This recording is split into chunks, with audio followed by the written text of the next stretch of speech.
6 साल के इकबाल की है।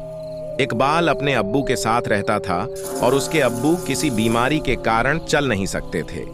वह कम उम्र में ही बाहर जाने लगा और लोगों के जूते पॉलिश करके पैसे कमाने लगा। वह अपना और अपने अब्बू का पेट भरने के लिए पैसे कमाता था। उसके अब्बू की बीमारी इतनी बढ़ गई थी कि कुछ दिनों में ही उनकी मृत्यु हो गई। उस लड़के के पास इतने पैसे भी नहीं थे कि वह अपने अब्बू का अंतिम संस्कार अच्छे से कर सके। उसने जैसे तैसे करके अपने अब्बू को कब्रिस्तान में दफनाया। उसने यह सब कुछ अकेला किया और उसे समझ में नहीं आया कि सुबह से कब शाम हो गई और शाम से कब रात हो गई।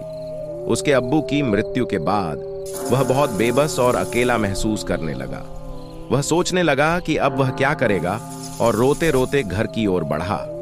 जब वह चल रहा था तो उसे पीछे से किसी ने आवाज दी और वह अचानक रुक गया, क्योंकि उसके पिता उसे ईको कहकर पुकारते थे। उसे लगा कि वह सपना देख रहा है या उसके कान बज रहे हैं। तभी पीछे से आवाज आई, ईको बेटा रुको, मुझे प्यास लगी है, पानी पिला दो। वह तुरंत पीछे मुड़ा और अब्बू अब्बू पुकारने लगा, लेकिन पीछे कोई भी नहीं था। वह फिर अब्बू अब्बू चिल्लाने लगा, लेकिन सामने से कोई जवाब नहीं आया।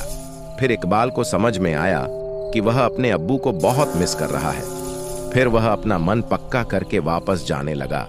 तब उसे अचंभित होना पड़ा। कब्रिस्तान का गेट जो कुछ देर पहले खुला था अब बंद हो गया था। शायद किसी ने ताला लगाकर बंद कर दिया होगा। हालांकि कब्रिस्तान में एक और गेट भी था जो दूसरे कोने पर स्थित था। इकबाल को उस गेट तक पहुंचने के लिए कब्रिस्तान के बीच से जाना पड़ेगा, पर उसके पास और कोई विकल्प नहीं था, इसलिए वह दूसरे गेट की तरफ जाने लगा। बहुत रात हो चुकी थी, तेज हवा चल रही थी और कब्रिस्तान में सन्नाटा था।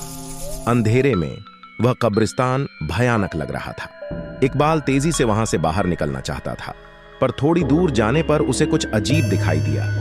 वहां एक आदमी घुटनों पर सर झुकाकर बैठा हुआ था। इकबाल सोच रहा था कि आदमी ऐसे सुनसान कब्रिस्तान में अकेला क्या कर रहा है। इकबाल ने आवाज लगाई, पर आदमी ने कोई जवाब नहीं दिया। जब इकबाल उसके पास गया और उसकी पीठ पर हाथ रखा, आदमी ने अचानक अपनी गर्दन पीछे मुड़ी। वह आदमी भयानक दिख रहा था और गुस्से से इकबाल को देख रहा था। इकबाल डरकर जोर से चिल्लाया और वहां से दौड़ने लगा। कुछ दूर जाकर वह एक पेड़ के नीचे बैठ गया। वह जो देखा था उससे वह बहुत डर गया था। वह डरावने चेहरे को नहीं भूल पा रहा था और इतना डर गया था कि उसमें उठकर घर जाने की हिम्मत नहीं थी। वह सुबह का इंतजार कर रहा था।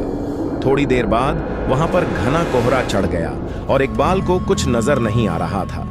अचानक वह एक औरत की परछाई देखता है जो सामने से गुजर गई, और फिर उसने एक छोटे बच्चे को देखा जो दौड़ रहा था और उसके पीछे एक औरत भी दौड़ रही थी।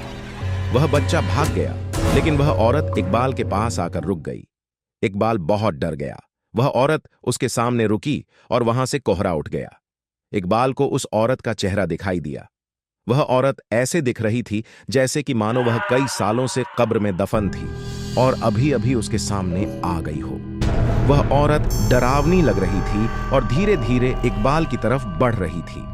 जब इकबाल भागने के लिए उठा तो उसका पैर फिसल गया और वह पास की कब्र में गिर गया। वह कब्र से बाहर निकलने की कोशिश कर रहा था, लेकिन वह बाहर नहीं निकल पा रहा था। उसे लगा कि किसी ने पीछे से पकड़ रखा है।